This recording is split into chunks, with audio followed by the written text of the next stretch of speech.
Hello, I'm going to call this entry Prophecies for the Future, as dictated by my own head and spirit, and forethought, and current understanding of the world as it is.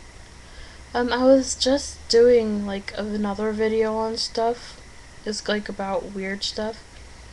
And it crashed at 6 minutes because I was getting pretty intense with the energy. Sometimes computers do that when I get intense about things. It's kind of weird. I know that it happens to other people too. Even when I'm watching TV, weird stuff happens sometimes because of my spirit communicating with the other spirits throughout time, the time relationship. And I guess my my spirit, my integrity, my concentration, focus, drive, and strange ideas offends some of the energy structures that exist today, and therefore they don't want to serve me, serve who I am, but actually maybe I should release them for their need to serve by being who I am, so that after they crash they can integrate what they learned, and therefore go about their new going on in a different manner as the unconscious has processed everything. Okay, so hopefully this one will crash. I wouldn't be surprised if it does. Alright, so I don't really stay on topic a lot, but okay, prophecies for the future. No, I can't really do it like that.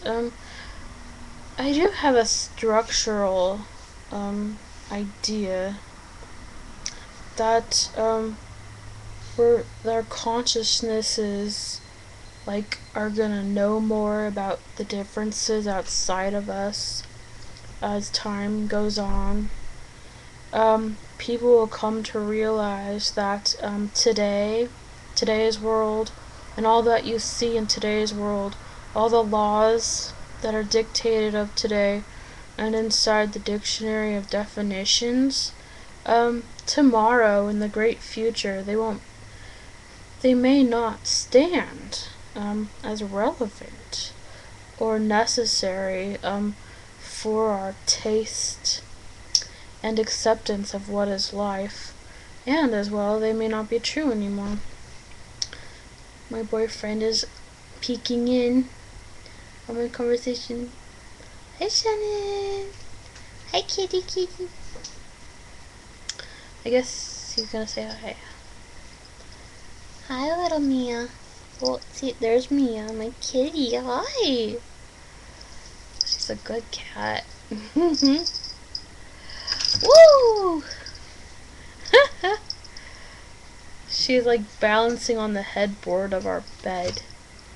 She's a very good balancer, aren't you, Mia? Yes.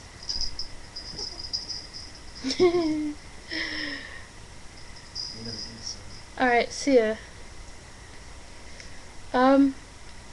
Because some truths are so evident if you study the past and how it's changed until today, that a lot of the jobs and a lot of the mindsets that I see are humorous and have really no relevance if you're a forward futuristic thinker who wants to change the world in a very truthful and positive manner according to all the detail that's ever been thought of and recorded in this consciousness of Earth. One example is the belief in mental disease. A lot of people simply see differences, and this is where we're going. First, a long time ago, mental patients, they were tortured. Very, very sad. Yes. And today they're simply thought of as wrong. That they don't make sense, and if the therapist does think they make sense, then the therapist really has no way to bridge the gap between them and make them feel like a relative spirit human, etc. This is why honesty is not always the best policy if you define honesty on the terms of certain types of facts. Honesty can be a simple assimilation of all the things you've ever learned in the world, and assessment of how you should respond to the situation honestly in that kind of manner. So I've kind of created my life to have no job. I don't have a job right now, and because I can't find an honest calling, that would really allow my spirit to fly, and show its colors. As it is now, I'm advancing spiritually, and my mind is learning stuff or something. And so I hope that in the future, I will be able to legally use healing techniques on people, and I guess get paid for it too, because that's pretty fun. This buying stuff. My teacher advanced me into this like technique of reality interactment, which is spending money, you know. I never really considered this, but always wanted to go for a stoic kind of outlook, and less is more, etc. But I do know that I'm a very creative person, and to simply abandon my art for spirituality is taking one of the axes off the cross. It's simply not the same thing. And so my current boyfriend and I, we do buy stuff, and I'm disappointed in myself right now because I'm way overweight and I can't buy the cutest clothes, which shall have a purpose because they make me feel good, and I need to feel happy because I do have drastic feelings and ideas that I'm assimilating right now, and it's good for me to be safe. Okay, so for the future, what else? I've read some of those like Isaac Asimov books. None of them are very appealing to me.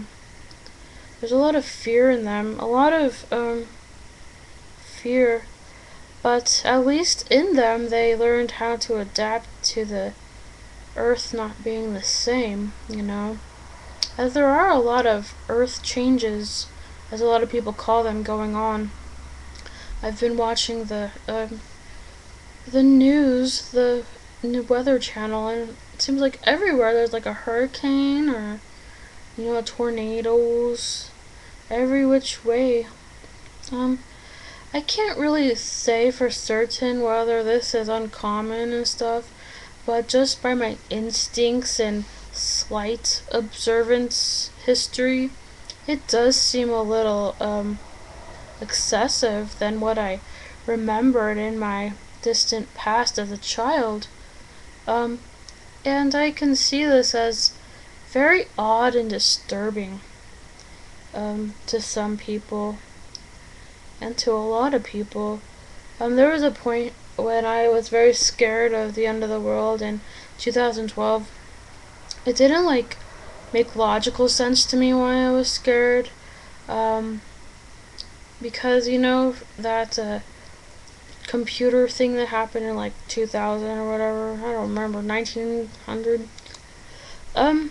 I knew that it wouldn't mess up anything for some reason. I'm always kind of like that. But I just had these dark visions and scarednesses. So I decided, well, I better get living because There's nothing I can do. And so I'm just exploring this extreme spiritual feelings that a lot of people seem to be waking up to. And I'm wondering if this New Age movement is simply a hippie, like a hippie phase, that happened in the 60s and 70s and ended in the 80s or whatever. I really hope not, People are scared of the end of the world, and therefore New Age people come about. People hated the Vietnam War, therefore hippies came about. Perhaps, some miracle will happen and everything will just, look good. Or maybe the poles, when they change, it'll affect a necessary balance in the world that it needs right now, and disasters will stop. Because the world does give itself its medicine and compensates for its sicknesses, and it's self-healing. That's an option. I don't even know when that's going to occur or said to occur. So I've been watching the Weather Channel and thinking, giving it some energy of mine to add to the mix. For I have been blessed by supernatural instances that have been verified by other people, and it seems my thought power is quite large as I see changes on strange levels, on TV levels that span across America and stuff. So, yeah, maybe that would help a little bit. And I've had a vision of the energy string that I was thinking on changing totally on a strange tangent that would be the earth suddenly getting happy for some reason, as we are changing exponentially. Technology is a symbol of that. So maybe this spiritual thing will go somewhere, because it's very odd. It's so odd that I stay to myself about it. Pretty much. I noticed that my energy is very hypnotic. I don't observe this as a detrimental thing, but it's unusual, and I'm studying it. And it could be used for a very positive reason and resource to calm things down. My teacher is one of those people who calm people down very well. His energy just makes you very dead, seriously calm. It's inescapably good. It's like doing drugs when you're around him almost. But he is my twin flame, so that's probably why I feel that way about him. Gosh, what shall I name this? I'll just name it something cool. Spiritual philosophies of today. Okay, I'll see you later. Bye. I hope that you liked this wonderful treatise on what I know in this now moment, and that has expanded like seeds expand when I touch upon it. I'm just very thankfully in awe that spiritual transformations are occurring. Have a great day. And you can email me with some tips and tokens if you feel an affinity with what I said. Alright, bye.